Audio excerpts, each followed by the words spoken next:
Hello friends, welcome to the common study point. कल हम लोगों ने कुछ बेसिक टर्म्स देखी थी अकाउंटिंग की, पर वो वीडियो बहुत लंबी हो गई थी जिस वजह से पूरी नहीं हो पाई थी। तो जो टर्म्स रह गई थी उसको हम आज इस वीडियो में कवर करेंगे। कल हम लोगों ने उसे एक्सपेंसेस तक पढ़ लिया था। तो अगर उस वीडियो में आपको किसी भी टर्म को अच्छे से समझ में नहीं आया हो तो आप लोग मुझे कमेंट सेक्शन में पूछ लेना कि आपको कौन सी टर्म समझ नहीं आई है। मैं दोबारा से उसे समझा दूंगी। और आज इस वीडियो में हम लोग एक्सपेंडिचर से लेके क्रेडिटर्स को पूरा करेंगे। स्टार्ट करते हैं। फर्स्ट है expenditure. Spending money or incurring a liability for some benefit, services or property received is called expenditure। मतलब जब भी हम अपने बेनिफिट के लिए या हम कोई सर्विसेज रिसीव कर रहे हैं या हमें कोई प्रॉपर्टी रिसीव्ड हो रही है, उससे रिलेटेड हमें जो भी हम खर्चा करते हैं वो हमारा एक्सपेंडिचर कहलाता है। मान लीजिए हमने कोई लैंड परचेज़ की, उस लैंड से रिलेटेड जब हमारा कोई खर्चा होगा तो वो हमारा क्या कहलाएगा? एक्सपेंडिचर। मतलब जब भी हम कोई बेनिफिट रिसीव कर रहे हैं, कोई सर्विस ले रहे हैं या कोई प्रॉपर्टी ले रहे हैं, कोई भी चीज़ हम रिसीव कर रहे हैं तो उससे रिलेटेड जो भी हमारा खर्चा हो रहा है वो हमारा कहलाएगा एक्सपेंडिचर। अब हम सोच रहे हैं कि ऐसे में खर्चा कैसे होगा। मान लीजिए कोई रेफ्रिजरेटर ख़रीदा और उसको घर लाने तक, उसे इंस्टॉल करने तक घर पे जितने भी खर्चे हुए, रिक्शा का खर्चा, तो ये सब क्या होता है? ये हमारा एक्सपेंडिचर ही तो है। तो एक्सपेंडिचर वही अमाउंट होती है कि जो हमें बेनिफिट में, सर्विसेज में या प्रॉपर्टी रिसीव करने में इंकर्ड करनी पड़ती है। Okay. Purchase of goods, purchase of machinery, purchase of furniture, तो ये सब क्या है? एग्जाम्पल्स है किस चीज़ के? एक्सपेंडिचर के। हमने कोई गुड्स खरीदा, मशीन खरीदी, प्लांट खरीदा, फर्नीचर खरीदा, तो उसमें जो भी हमारा एक्सपेंडिचर हो रहा है वो जो भी हमारा खर्चा हो रहा है वो हमारा होता है एक्सपेंडिचर। जबकि इससे पहले वाला जो टॉपिक था उसमें था एक्सपेंसेस। एक्सपेंसेस में क्या था? दोनों में चेंज है। वो था कि जो हमें रेवेन्यू अर्न करने से रिलेटेड जब भी हम कोई खर्चा करते हैं, और ये है जब हम कोई एसेट्स रिसीव कर रहे हैं एक तरीके से, या हम कोई सर्विसेज रिसीव कर रहे हैं, कोई बेनिफिट ले रहे हैं। ओके, तो वो होता है हमारा एक्सपेंडिचर। ये मैंने यहाँ पे दे रखा है, आप एक बार इसको रीड कर लीजिएगा, स्क्रीनशॉट लेकर, समझ में आ जाएगा अच्छे से डिटेल में। आगे देखते हैं प्रॉफिट क्या होता है। The excess of revenues of a period over it's related to expenses during an accounting year। मतलब जब भी अकाउंटिंग ईयर मतलब कोई भी एक साल का जब हमारा अकाउंटिंग ईयर होता है, मतलब एक साल का जो पीरियड होता है जिसमें बैलेंस शीट बनती है at the end of the year, तो उसमें पूरे अकाउंटिंग ईयर में जब हमारी रेवेन्यू हमारे एक्सपेंसेस से ज़्यादा होती है तो वो हमारा क्या हो जाता है? प्रॉफिट। ओके। जब हमारी रेवेन्यू मोर देन होती है किससे? हमारे एक्सपेंसेस से, तो वो हमारा क्या कहलाता है? वो कहलाता है प्रॉफिट। ओके, आगे चलते हैं। नेक्स्ट टर्म है गेन। गेन क्या होता है? मान लीजिए आप रोड पे जा रहे हैं और आपको सड़क पे 500 रुपीज़ का नोट पड़ा हुआ मिल गया, आपने उठा लिया, तो वो क्या हो गया? एक तरीके से आपका गेन। कुछ भी सोचा हुआ समझा हुआ नहीं था, प्री प्लान नहीं था, अचानक से मिल गया, तो क्या होता है? गेन। वही जो हमें अचानक से मिल जाए। ऐसे ही बिजनेस ट्रांजेक्शन में जब भी हमें अचानक से कोई प्रॉफिट हो जाए जिसका हमने नहीं सोचा हो, ना हमने कुछ प्री प्लान किया हो, बस वो अचानक से हमें मिल रहा है, तो वो हमारा क्या कहला गया? गेन हो गया।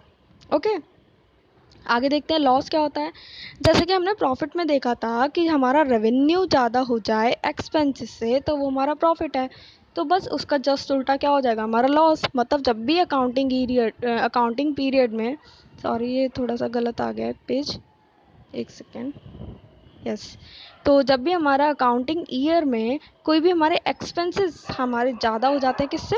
रेवेन्यू से। मतलब एक्सपेंसेस ज़्यादा हैं और रेवेन्यू कम है अकाउंटिंग ईयर में पूरे में, तो वो हमारा क्या कहलाएगा? वो हो जाएगा हमारा लॉस। ओके, आगे बढ़ के देखते हैं इसको। डिस्काउंट। डिस्काउंट क्या होता है? Discount is the deduction in the price of the good sold. हमने कोई भी गुड सोल्ड किया, उसमें हमने कस्टमर्स को थोड़ा सा प्राइस में डिडक्शन कर दिया, कम कहने को दे दिया कि भाई कम दे दो। 500 का पीस था, हमने बोल दिया भाई 300 दे दो, तो 200 का क्या दे दिया वहाँ पे हमने? Discount. Okay, it is offered in 2 ways. ये भी हमें 2 तरीके से हम देते हैं। Offering deduction of agreed percentage और लिस्ट प्राइस। कई बार क्या होता है? वो लिस्ट प्राइस पे दे दिया जाता है, मतलब सेलिंग प्राइस पे जो हमारा लिस्टेड है ऑलरेडी प्राइस, कई बार हम उस पर दे देते हैं, जिसको हम क्या कहते हैं? ट्रेड डिस्काउंट भी कह देते हैं। क्या कह देते हैं? ट्रेड डिस्काउंट भी कह देते हैं। It generally offered by manufacturer, ज़्यादातर मैन्युफैक्चरर के द्वारा दिया जाता है होलसेलर को, होलसेलर देता है रिटेलर को। ओके, मैन्युफैक्चर किसको देता है? होलसेलर को, जिसको उसने गुड्स बेचे। होलसेलर किसको देगा? रिटेलर को। Okay, after selling the goods on credit basis the debtor may be given certain deduction, मतलब वही है कि जब हम गुड्स सेल करेंगे तो उसमें जो हमें कुछ डिडक्शन मिल गई है जो कि सेलर देता है, किसको? कस्टमर्स को देता है, तो वो हमारा क्या कहलाता है? डिस्काउंट कहलाता है। ये भी हमारे दो टाइप से होते हैं, कैश डिस्काउंट और क्रेडिट डिस्काउंट। ये हम आगे देखेंगे कि भाई इन दोनों टर्म्स में क्या डिफरेंस है। कैश डिस्काउंट एक्चुअल में at the time of cash received दिया जाता है, जब भी हमें कैश रिसीव होगी तभी वो दिया जाएगा। ओके, आगे देखते हैं वाउचर को कि वाउचर हमारा क्या कहलाता है। The documentary evidence in support of a transaction is known as a voucher. मान लीजिए हमने कोई भी सेल परचेज की है, उससे रिलेटेड जितने भी हमारे पास बिल्स होते हैं ना, डॉक्यूमेंट्स में जो हमारे पास एविडेंस होते हैं सेल करने के या परचेज करने के, तो वो हमारा वाउचर कहलाता है। क्या कहलाता है? वो हमारा वाउचर कहलाता है। वो वाउचर क्या क्या हो सकता है? कैश मेमो हो सकता है, कोई भी बिल्स वगैरह होते हैं। आपने देखा होगा, आप कई बार कोई भी चीज़ परचेज करने जाते हो तो सेलर आपको क्या देता है? एक बिल देता है, तो वो एक तरीके से आपके लिए क्या हो गया? वाउचर ही हो गया। ओके, नेक्स्ट देखते हैं गुड्स। हम इतने टाइम से करे जा रहे हैं purchase of goods, sale of goods, तो गुड्स एक्चुअल में है क्या? गुड्स हमारी कोई भी ऐसा प्रोडक्ट होता है जो कि बिजनेस यूनिट उसका यूज़ करती है डीलिंग करने में, मतलब सेल परचेज जब भी की जा रही है तो वो हमारा जिस भी चीज़ की वो की जाती है वो हमारा क्या कहलाता है? गुड्स कहलाता है। It refers to the product in which the business unit is dealing is that in terms of which it is buying. Okay, मतलब कोई भी डीलिंग की जा रही है, चाहे वो बाइंग किया गया हो या फिर सेलिंग किया गया जा रहा है। ओके, और प्रोडक्टिंग and selling. The item that are purchased for use in business are not called goods। वो आइटम जो कि परचेज की जा रही है बिजनेस में यूज़ करने के लिए, मान लीजिए हमने कोई चीज़ खरीदी और उसे हम खरीद के अपने बिजनेस में यूज़ कर रहे हैं, तो वो गुड्स नहीं है। गुड्स वो होगा जब हम उसे कस्टमर को सेल कर रहे हैं, कस्टमर अपने यूज़ में ले रहा है। अगर हम कोई चीज़ खरीद के अपने बिजनेस में ही यूज़ कर ले रहे हैं तो वो हमारे लिए गुड्स नहीं होगा। Okay, for example, for a furniture dealer purchase of chairs. कोई फर्नीचर डीलर है जिसकी फर्नीचर की शॉप है, उसने चेयर्स परचेज कर ली, तो क्या वो उसके लिए गुड्स हो जाएगा? बिल्कुल भी नहीं, वो उसके लिए गुड्स नहीं होगा, वो उसके लिए एसेट्स होगा। क्यों? क्योंकि वो उस एसेट्स को यूज़ करके क्या गेन कर रहा है? रेवेन्यू गेन कर रहा है। जब उससे वो चेयर्स कस्टमर खरीदेंगे तो वो उस कस्टमर के लिए गुड्स है, सेलर के लिए नहीं है। ओके, नेक्स्ट है टर्म हमारी ड्राइंग। ड्राइंग क्या होती है? ड्राइंग को देख लेते हैं। विड्रॉल ऑफ मनी एंड और goods by the owner from the business for personal use is known as drawing. जब भी कोई बिजनेस एंटरप्राइज से, बिजनेस कंपनी से कोई भी पर्सन या मतलब जो भी उसका ऑनर है वो उसमें से कुछ मनी विड्रॉ कर लेता है। मान लीजिए आज हमने कोई भी एक शॉप है, उसमें उन्हें अर्निंग हुई है एक दिन में 5000 और उसमें से उन्होंने 2000 अपने पर्सनल यूज़ के लिए निकाल ली, तो एक तरीके से उन्होंने क्या कर लिया? ड्राइंग कर ली। ड्राइंग भी हम लाइबिलिटी की तरह ट्रीट करते हैं। इसमें जिम्मेदारी बनती है ऑनर की कि उसने जो ड्राइंग की है वो वापस बिजनेस को ला कर दे। एक बात और ध्यान रखिए कि कभी भी बिजनेस और बिजनेस ऑनर एक नहीं माना जाएगा। अगर बिजनेस ऑनर कोई ड्राइंग कर रहा है, बिजनेस ऑनर कोई खर्चा कर रहा है या बिजनेस ऑनर को कोई लॉस हो रहा है, तो उसकी भरपाई उसका बिजनेस नहीं करेगा। अगर वो अपने बिजनेस से उसे कर रहा है तो ये उसकी ड्यूटी बनती है कि वो वापस उसे बिजनेस को लौटाए। ठीक है, नेक्स्ट टाइम है परचेज।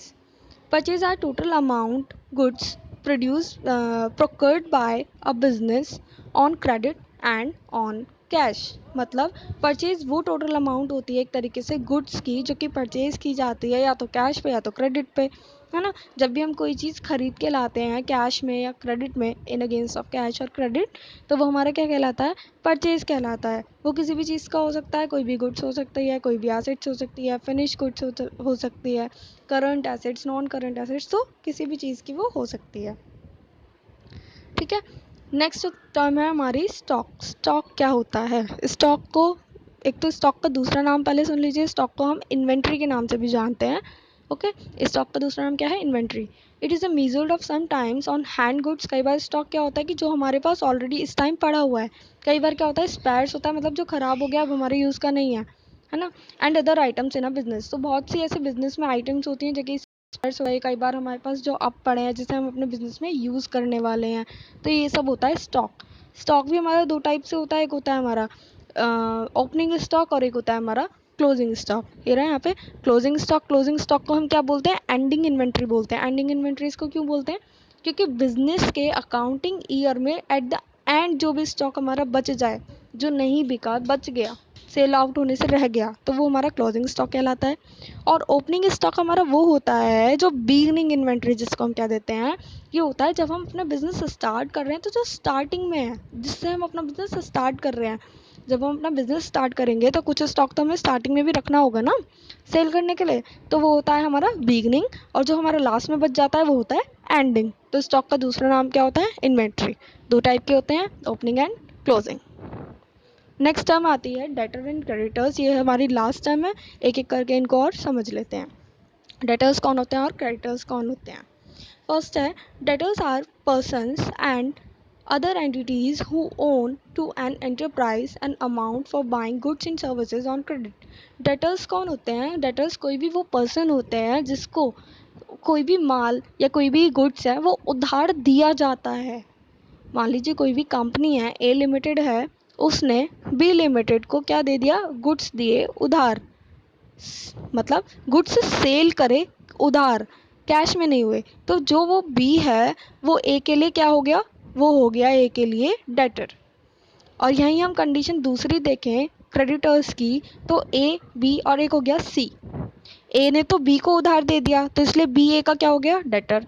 बट ए ने क्या किया था, ए ने सी से भी उधार लिया था। ए ने बी को तो दे दिया उधार, बट ए ने तो खुद सी से उधार लिया था, तो यहाँ पे सी उसका कौन हो गया, क्रेडिटर।